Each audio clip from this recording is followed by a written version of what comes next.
இதை காசு கொடுத்து வாங்கின பாவத்துக்கு நீ ஏன் மாட்டி தொலை அப்படின்ட்டானுங்க. அதுக்கு என்ன பண்ணுறது, நம்ம மாட்டிக்கிட்டு இருப்போம். நம்ம பாத்திர கடையில் போய் வாங்கியிருந்தா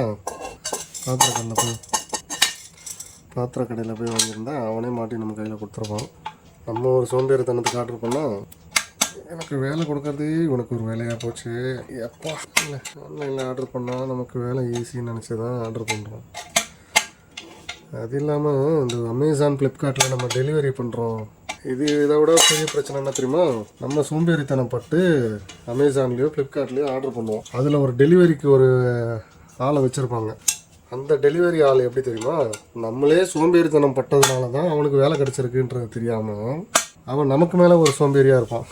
எங்கள் வீட்டில் வந்து டெலிவரி பண்ணுறான்னா அதுக்கு அவன் என்ன சொல்லுவானா, சார் நான் லாரியில் வந்திருக்கேன், லாரியிலேருந்து உங்கள் வீட்டுக்கு இறங்கி நடந்து வர முடியாது, பைக்கில் வந்து ஒரு ஆள் அனுப்பிச்சி விடுங்க, அவர்கிட்ட கொடுத்து விட்டுறோம் அப்படின்னு சொல்கிறானுங்க.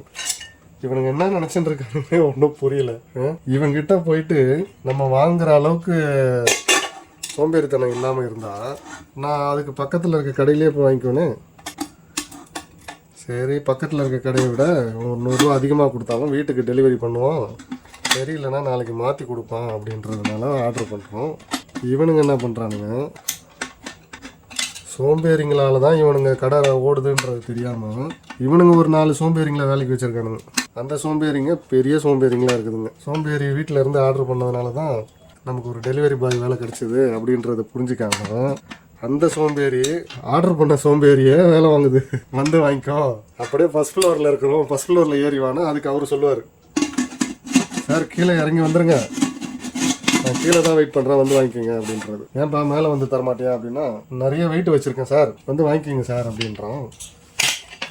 நம்ம யார் சோம்பேறிக்கெல்லாம் சோம்பேறியாச்சு, நம்ம என்ன தரமா பண்ணோம், சரிப்பா வெயிட்டெல்லாம் முடிச்சுட்டு கடைசியாக வந்து கொடு, ஒன்றும் அவசரம் இல்லை அப்படின்னு சொன்னா அவன் என்ன பண்ணுறான், ஏங்க கீழே இறங்கி வந்து வாங்கிக்கிங்க அப்படின்றான். நீ ஆர்டரை கேன்சல் பண்ணி எடுத்துகிட்டு போப்பா, கீழே இறங்கி வந்து வாங்குற அளவுக்கு நமக்கு சுறுசுறுப்பு கிடையாது, நமக்கு நிறைய வேலை இருக்குது, நீ போப்பா அப்படின்னா அவன் எவ்வளோ பெரிய ஆளாக இருப்பான் இருக்கு. அது சார் அவன் இவனை விட கொஞ்சம் பெரிய ஆள் சார், என்னப்பா ஆச்சு, இவன் சோம்பேறித்தனம் பண்ணுறது பார்த்த அவன் என்ன பண்ணுறான், ஸோ நீங்கள் இப்படி சொல்லிட்டீங்களா, சரி ரைட்டு அப்படின்னு சொல்லி ஃபஸ்ட் ஃப்ளோர் ஏறி வரதுக்கு சோம்பேறித்தனப்பட்டு அந்த பொருளை எடுத்துகிட்டு போயிடுறான். அப்போ அவன் நான் நம்பர் 1 சோம்பேறிடா, அவன் நம்பர் 1க்குலாம் சோம்பேறியாக இருக்கிறான். இவனுங்கெல்லாம் என்ன நினச்சிக்கிட்டு வேலைக்கு வரானுங்கன்னு தெரியல. இந்த ஃப்ளிப்கார்ட்டு அமேசான்லாம் இவனுங்களுக்கெல்லாம் ட்ரைனிங் கொடுப்பாங்களா கொடுக்க மாட்டாங்களான்னு தெரியாது. ஏன்பா நம்ம கம்பெனியில் ஆர்டர் பண்ணுறவங்க எல்லாம் பெரிய சோம்பேறிங்க, அவங்க வீட்டு வாசலில் டெலிவரி பண்ணுறோன்றதுனால தான்ப்பா நம்ம கம்பெனி ஓடுது, அதனால் நீ அவங்க வீட்டு வாசல்லையே டெலிவரி பண்ணிவிடுப்பா, அப்படி டெலிவரி பண்ணலன்னா அடுத்த வாட்டி அவன் ஆர்டர் பண்ண மாட்டான், உங்களுக்கு நான் வேலையும் கொடுக்க முடியாது அப்படின்னு அவன் சொல்லணும்ல. அவன் சொல்கிறானா இல்லையான்னு தெரில.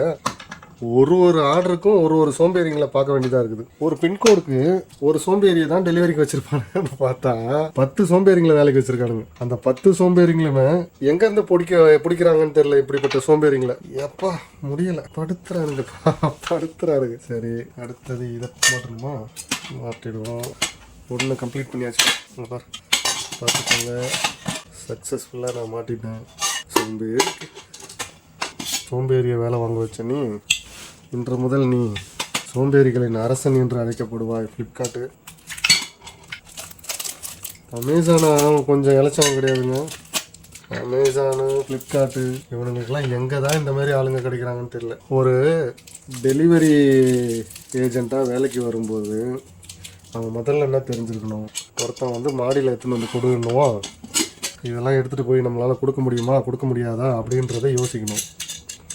இல்லை இவ்வளோ வெயிட் எடுத்துகிட்டு போகிறோமே, இந்த இவ்வளோ வெயிட்டையும் வச்சுக்கிட்டு நான் அதை டெலிவரி பண்ண முடியுமா அப்படின்னாவது யோசிக்கணும். எதையுமே யோசிக்காமல் வேலைக்கு வந்துட்டு நம்ம ஃபோன் பண்ணால் அவனே வந்து வாங்கிக்க போகிறான் அப்படின்னு நினச்சிக்கிட்டு கஸ்டமரெல்லாம் ரொம்ப கஷ்டப்படுத்துகிறானுங்கப்பா.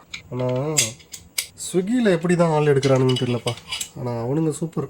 ஸ்விக்கியில் வந்து டெலிவரியெல்லாம் பார்த்தீங்கன்னா அவ்வளோ பொறுப்பாக எடுத்துன்னு வந்து டெலிவரி பண்ணுறானுங்க. அவனுங்க மட்டும் எப்படி இந்த மாதிரி ஆள் கிடைக்கிறாங்கன்னு தெரியல. அங்கே ஒரு ட்விஸ்ட் என்னென்னா, டெலிவரி பண்ணி முடித்த உடனே ஒரு ரேட்டிங் கேட்குறான். எப்படிப்பா எங்கள் ஆள் டெலிவரி பண்ணார், நல்லா பண்ணாரா, அவருக்கு நீ எத்தனை ரேட்டிங் கொடுக்க போகிற அப்படின்னு கேட்டு வாங்கிக்கிறான். அப்படி நிறைய ரேட்டிங் கொடுத்தா இவன் என்ன பண்ணுறான், அவனுக்கு ஒரு 4-5 ஆர்டர் எக்ஸ்ட்ரா கொடுத்து, இந்தாப்பா நீ ஸ்டார் பெர்ஃபார்மரு, இந்த உனக்கு இன்சென்டிவ், இந்த உனக்கு நிறைய ஆர்டர்ஸு அப்படின்னு கொடுத்து அவனை சந்தோஷப்படுத்துகிறான். இந்த ஃப்ளிப்கார்ட்டு அமேசான்லாம் அந்த மாதிரி ஒரு சந்தோஷம் படுத்துறானுங்களா இல்லையான்னு தெரியல. அவனுங்களும் ரேட்டிங் வாங்குறானுங்க, ஆனால் சந்தோஷப்படுத்த மாட்டானுங்க போல இருக்கு. அதனால தான் அவனுங்க திமிராகவே வேலை செய்கிறானுங்க அமேசானு ஃப்ளிப்கார்ட்டில் இருக்க ஆளுங்களாம்.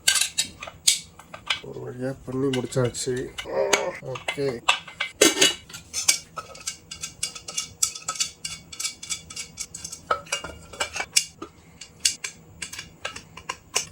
இவனுங்கிட்டலாம் ஒரு ஆர்டர் பண்ணால் இந்த ஸ்க்ரூ ட்ரைவர் கிட்டலாம் போய் வாங்கி வச்சுக்கணும் போல இருக்குது.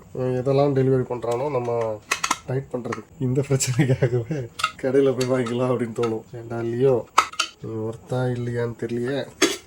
பார்க்குற வியூவர்ஸ் தான் சொல்லுவாங்க, 2600 ஒர்த்து தான்ப்பா, நீ ஏன்ப்பா பெணாத்திட்டு இருக்க அப்படின்னு சொல்லுவாங்க. அவங்க சொன்னாங்கன்னா ஏற்றுக்கலாம், யாருமே சொல்ல மாட்டாங்க. பார்ப்பாங்க, பார்த்துட்டு கம்முன்னு எனக்கு என்னன்னு கம்முன்னு போயிடுறாங்க. ஒருத்தர் கூட நமக்கு சப்போர்ட்டாக இருக்க மாட்டாங்களே. ஏன்டா இப்படி படுத்துறீங்க, இதுக்கு ஒரு நம்பரு அதுக்கு ஒரு நம்பருன்னு போட்டு வச்சிங்கன்னா பரவாயில்ல, எப்படி கண்டுபிடிச்சி நான் மாட்டுறது எல்லாத்தையும்? பாவம் புண்ணியமே பார்க்க மாட்டீங்களாடா. இந்த வீடியோ பார்க்குறவங்க வச்சுட்டு இருப்பாங்க, பாவம் யார் பார்த்த புள்ளியோ தாடா பெடாத்திட்டு இருக்குது அப்படின்னு.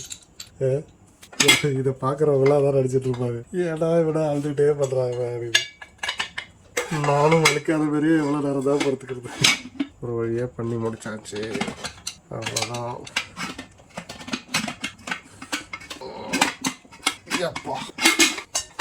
வெற்றி வெற்றி வெற்றி வெற்றி, நம்ம ஜெயிச்சிட்டோம். ஹேண்டிலு எந்த கம்பெனிலுமே ஒரு ஸ்ட்ராங்காகவே கொடுக்க மாட்டாங்க.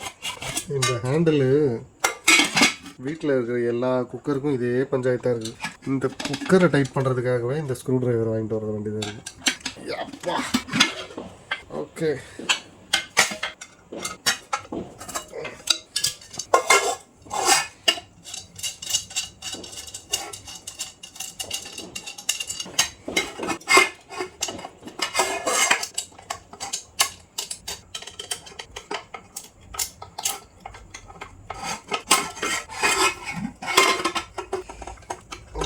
ஒரு வழியாக எல்லாத்தையும் மாட்டியாச்சுப்பா.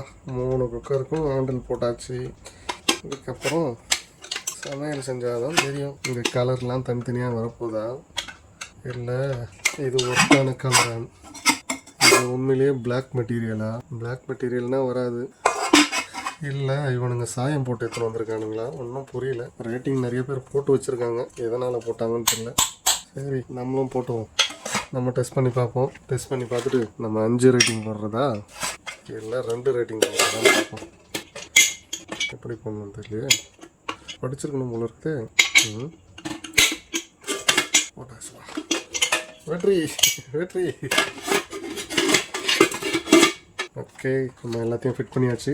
அடுத்த வீடியோவில் நான் உங்களை சந்திக்கிறேன். அதுவரை உங்களிடமிருந்து விடைபெறுவது உங்கள் சங்கர். நீங்கள் பார்த்து கொண்டிருப்பது சங்கர் வேவ்ஸ்.